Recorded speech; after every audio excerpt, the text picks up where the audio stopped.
নমস্কার বন্ধুরা, আমার রান্নাঘরে আপনাদের সবাইকে স্বাগত। আজ আমার রান্নাঘরে বানানো হচ্ছে তিল চিকেন রেসিপি। এটা খেতে কিন্তু একদম আলাদা, একদম অন্যরকম, ভীষণ ভালো। আর তেল লাগে কম, মশলাও লাগে কম, শরীরের জন্য খুবই ভালো। এখানে প্রায় হাফ কিলো চিকেন আছে।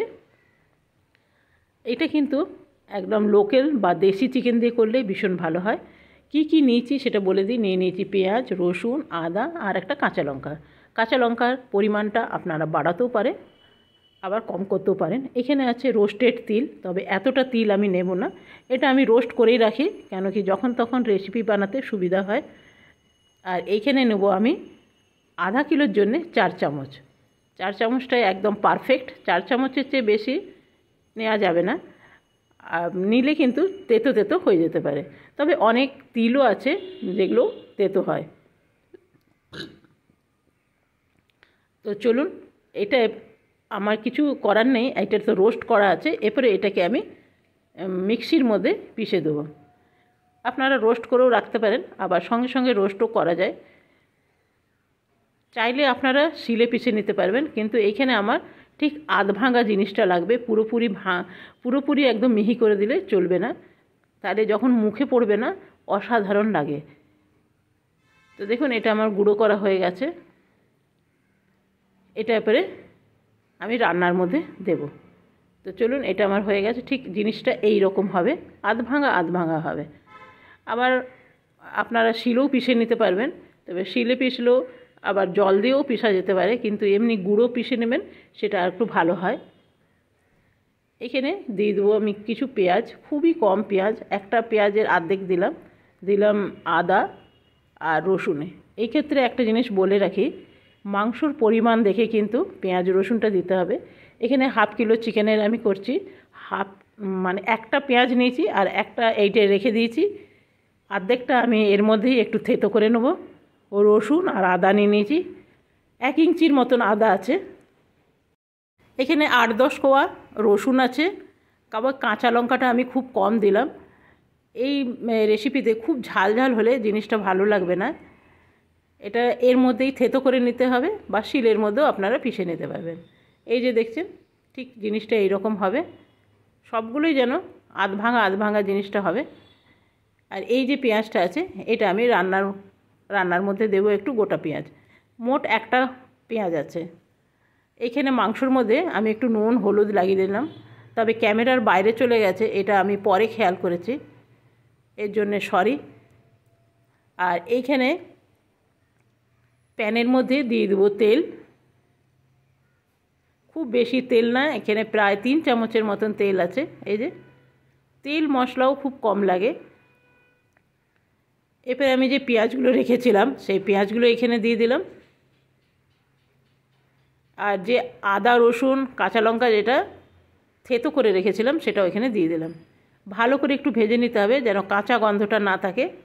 তো দেখুন, মোটামুটি আমার ভাজা হয়ে গেছে, মশলার থেকেও তেলটা বেরিয়ে এসছে। এরপরে এখানে যেটা আগে দেওয়া উচিত ছিল সেটা আমি একদম ভুলে গেছি, 5 ফোড়ন। 5 ফোড়নটা একদম সবার আগে দিলে ভালো হতো, কিন্তু 5 ফোড়নটা মধ্যেখানে কী হয়েছিল, শেষ হয়ে গেছিলো। আমি বানালাম তারপরে এর মধ্যে দিলাম, তো সেই জন্য মাথার থেকেই চলে গেছিলো। তো সেই জন্য আপনারা আগে দিয়ে দেবেন, এতেও কোনো ব্যাপার থাকে না, কেন কি মধ্যেখানে আমি জায়গা করে একটু 5 ফোড়নটা ভেজে নিয়েছিলাম। 5 ফোড়ন ভাজা হয়ে গেছে, এরপরে চিকেনটা আমি দিয়ে দিলাম। তবে এটা লোকাল চিকেন দিয়ে করলে খুবই ভালো হয়। এটা লোকাল চিকেনেরই রেসিপি, তবে লোকাল চিকেন সবসময় অ্যাভেলেবেল পাওয়া যায় না। তবে এইখানে এই ক্ষেত্রে বলে রাখি, আমি এখানে 4 টুকরার মতন পেঁপে দিয়েছি। আমার ভীষণ ভালো লাগে। এই তিল চিকেনের মধ্যে আপনি একটু আলু পেঁপে দিয়ে দিবেন না, সেটাও খেতে কিন্তু অসাধারণ লাগে। তবে পেঁপেটা আপনারা স্কিপ করে যেতে পারেন, কেন কি এটা রেসিপির মধ্যেই না, কেন কি আমি দিয়েছিলাম আমার ভালো লাগে বলে। এই রেসিপিতে শুধু চিকেন দিয়ে করলেই ভালো লাগে।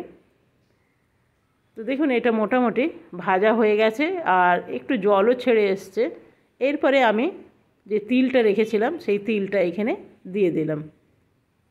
তবে এই তিলটা আমার একদম জল দিয়ে ধুয়ে, এটার উপরে কিছু ছাল আছে আর কিছু ছাল মানে পরিষ্কার করার সময় বাদ দেওয়া হয়েছে। আবার অনেক ক্ষেত্রে কি হয় না, শুধু তিলটাই, কালো তিলটাই এনে এটাকে ভালোভাবে জল দিয়ে ধুয়েও আপনারা বেটে নিতে পারবেন। সেক্ষেত্রে কি হয়, মাংসর রঙটা আরও কালো কালো হবে। এইখানে দিয়ে দিলাম একটা কভার। এই মশলাতে সব দেওয়াই হয়ে গেছে, আর কিছু দেওয়া হবে না। এরপরে ব্যাস মাংসটা যতক্ষণ না সেদ্ধ হয় ততক্ষণ আমাকে একটু নেড়ে চেড়ে নিতে হবে। কালারটা কি সুন্দর এসছে দেখুন। আমি এরপরে আর একটা কভার লাগিয়ে দেবো।